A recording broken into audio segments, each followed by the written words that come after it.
पश्चिमबंग आसव पुंजी राज्य को आहरी अधिक निवेश आसव तीन दिनिया पश्चिमबंग गस्तर अच्छा मुख्यमंत्री मोहन चरण माझी कोलकाता एक होटेल शिल्पपति और निवेशकों अधिक आलोचना करुछंती मुख्यमंत्री मोहन चरण माझी शिल्प मंत्री संपन चंद्र स्वाई उपस्थित रही होटेल परिसर अधिक सूचना देउछंती Kalinga TV Kolkata bureau head Pramod Mahanty. शिल्प समृद्ध ओडिशा गठन पर मुख्यमंत्री मोहन चरण माझी आगे आसंती पहुंची कोलकाता एवं कोलकाता एक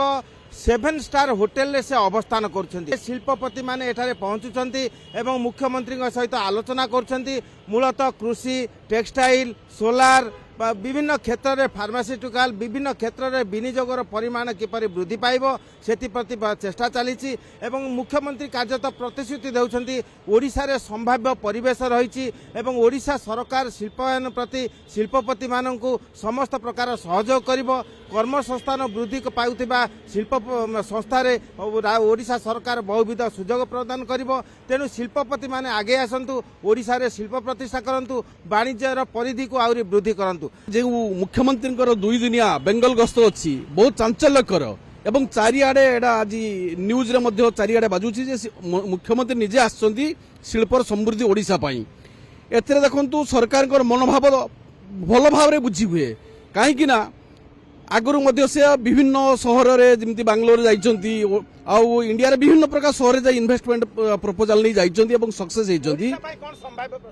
संभाव्य प्रस्ताव आज देखंतु आज पर्यंत जहाँ खबर अच्छी 7500 कोटी टंकार इन्वेस्टमेंट माने आज आलोचना मध्य करि सारिछंती ता भितरे टेक्सटाइल अच्छी ता भितरे फार्मास्यूटिकल कंपनी अच्छी ता भितरे आपनकर मेटल कंपनी अच्छी ग्रीन एनर्जी सोलार